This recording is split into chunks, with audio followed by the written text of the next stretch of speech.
Some of the most popular versions of Mahjong, American, official Chinese, online Japanese Richie, etc., are also some of the most difficult versions of Mahjong for beginners to learn. No matter what version of Mahjong you want to play in the future, it is easiest if you start with the easy classic Chinese version described in this video, in order to get a firm grasp of the tiles and the basic mechanics. American Mahjong is difficult for a beginner to learn because of the complexity of the card. One must learn how to make sense of all the patterns on the card, and only Mahjongs of these pattern types are allowed. See the 72 lines of patterns on the card.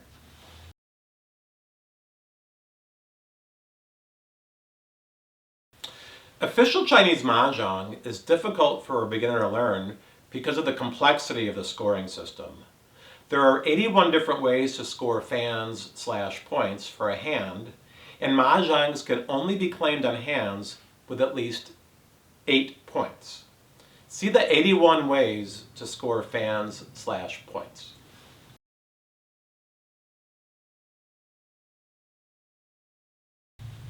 This easy version of Mahjong is somewhat similar to Gin Rummy, where both games involve obtaining various sequences or identical numbers and then claiming Mahjong or Gin Rummy without having to worry about any complex cards or complex scoring. The fundamental aspect of all versions of Mahjong involves repeatedly picking up and discarding tiles in order to form a complete hand. Now for some suggestions on equipment and attire. First, you want a square table, minimum of 33 inches, maximum of 36 inches, so you don't have to reach too far to get the tiles. You want a gaming mat for easy sliding the tiles, and you want it to be a contrasting color to both the front and back side of the tiles. So you wouldn't want a green mat with a green backing. The tiles, I prefer traditional Chinese without any American numbers on them, and I prefer them to be large and once again have a nice green back. You're going to want pushers to form the wall. You're going to want traditional Chinese dice. Notice they have a red 1 and a red 4 on them. You're going to want cards to determine the seats. Playing cards with ace, 2, 3, and 4 will serve the same purpose. A cheat sheet for deciphering the Chinese characters 1 through 9. And scoring cards and pens.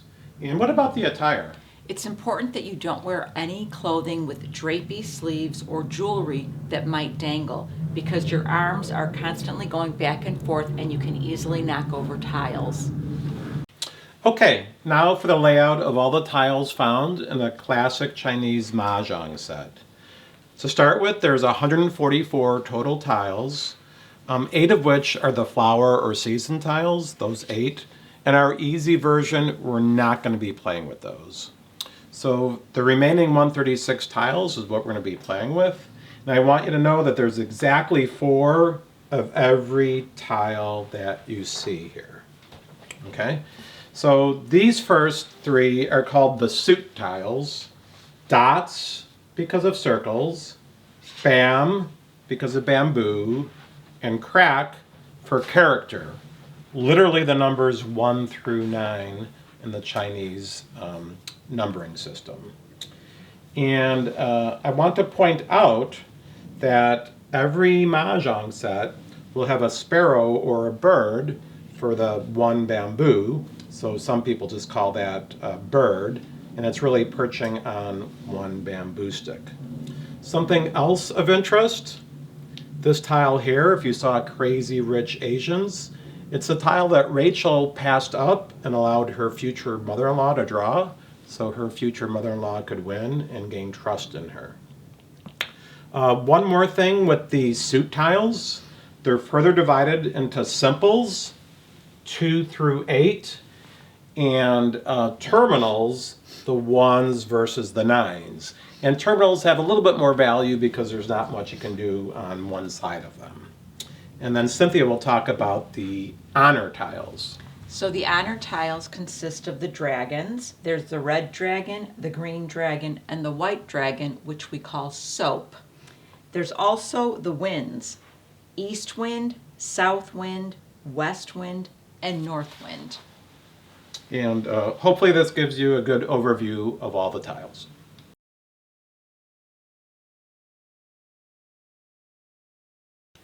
Okay, to see what the seating arrangements are, we're going to pick cards for it. It's very important to know who sits by who because it affects the strategy of the game. So I have cards with the wind directions: east, south, west, north. That's the orientation in a counterclockwise manner. The way I remember it is everyone says we're nice. So we're going to pick cards. So you're going to pick that card. I'm going to pick this card. We'll give Snorlax that card and Pickles that card. So I'm east, so I get to sit wherever I want. I'm going to choose to sit here. And it goes east, south, west, north. Okay, so now we're going to shuffle the tiles. This is where Mahjong gets its name from. This sounds like the clapping of the sparrows, and Mahjong kind of resembles that name in Chinese. And then we're going to grab 17 tiles, 2 stacks each. So we're going to go 3 and 2, that's the 5. And then we're going to go 3 and 3. And then we're going to go 3 and 3. And that should be 17. Do you have your pusher? I do. Okay, so then you can make that be nice. And then we're going to repeat the process. 3 and 2. And then 3 and 3. And then 3 and 3. So again, you should have 17. Again, we're not playing with the flowers. If we were, then there would be 18.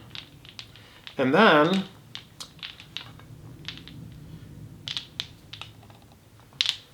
it's kind of hard for beginners to do them all at once, so I suggest you do halvesies.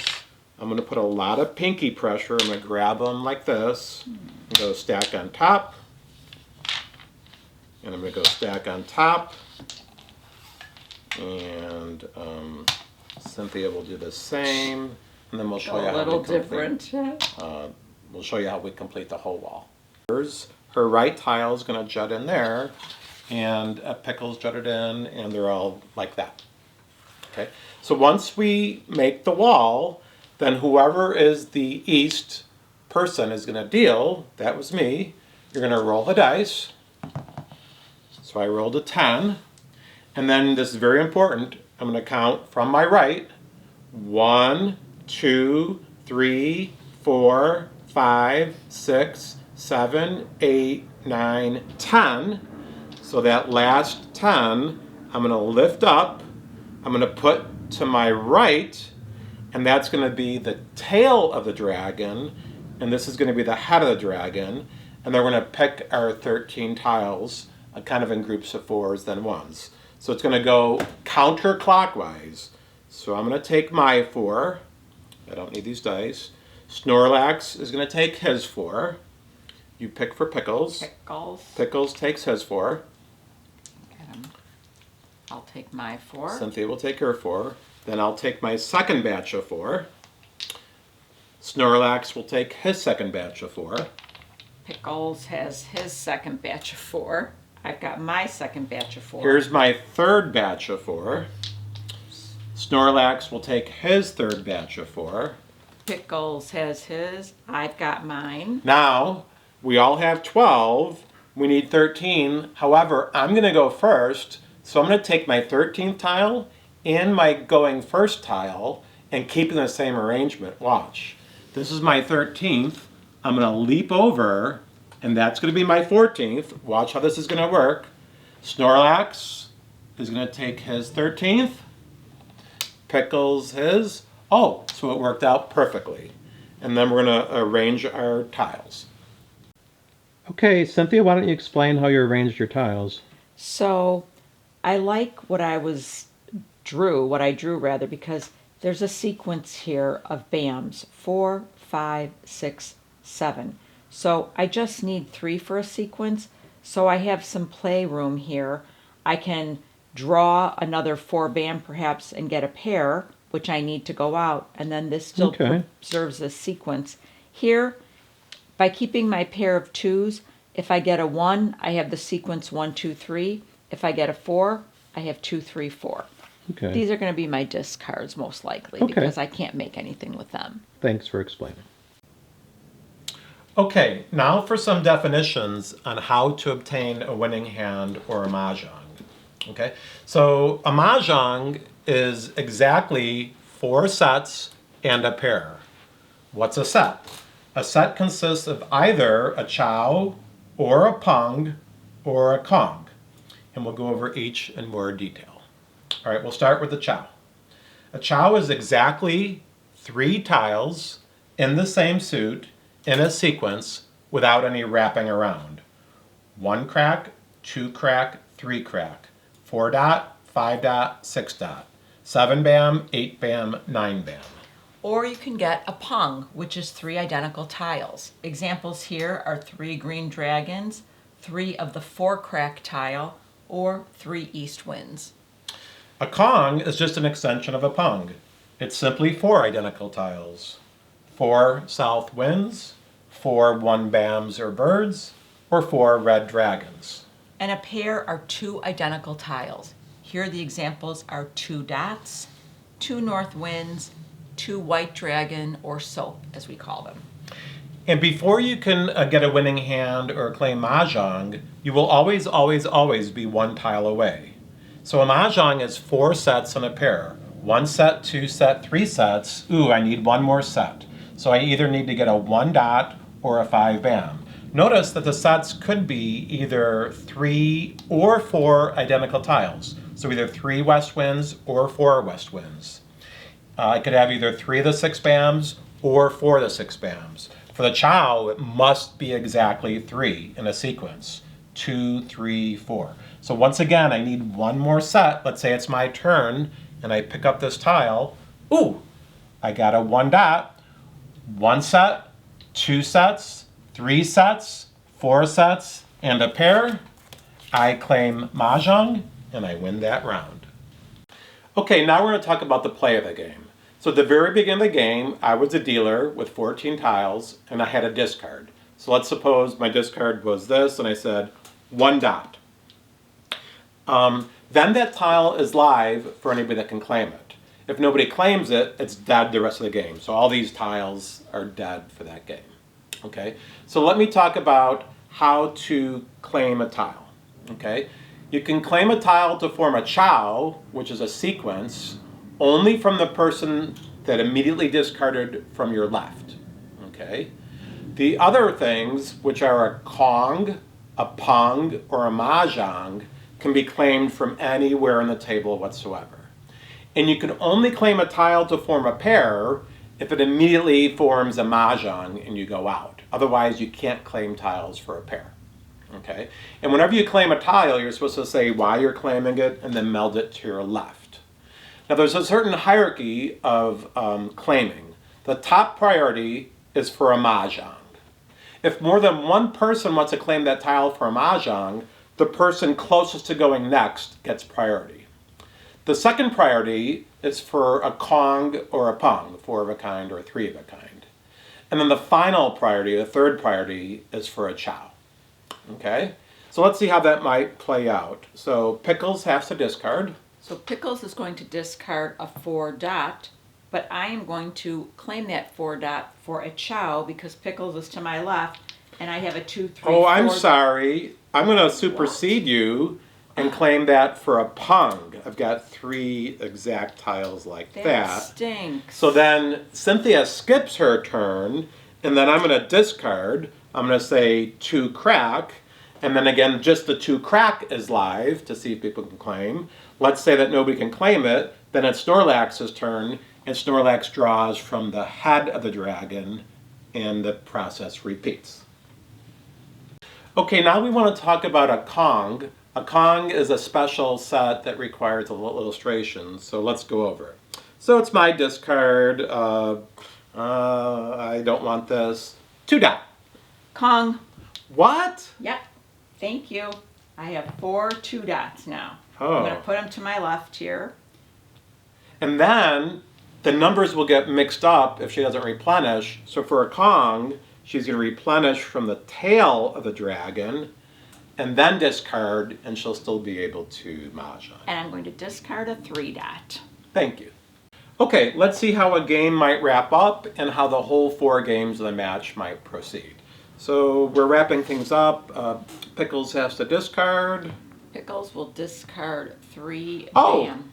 Mahjong. Oh. So Okay. I will clearly separate them. So the way it works is I automatically take first.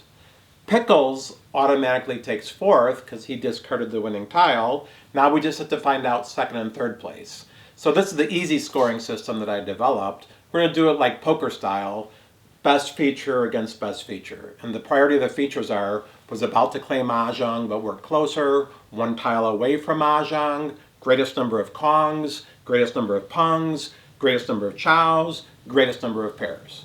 So Cynthia's top feature is... And I'm 1 away from a Mahjong too, but I also have Oh, so you're 1 away. I'm 1 away. And I have And Snorlax, his best feature is just 1 Pung. So you take priority. So Cynthia would take second, and Snorlax would take third. We would write down our place values. And then for the second game, Snorlax would be the dealer, and the tiles would face Snorlax, and would do the same thing. And then Pickles would be dealer, and Cynthia would be dealer. And we would sum up all the place values, and whoever has the lowest sum is the overall winner. And again, this is the crux of the simplified classical Chinese version that's much easier to learn.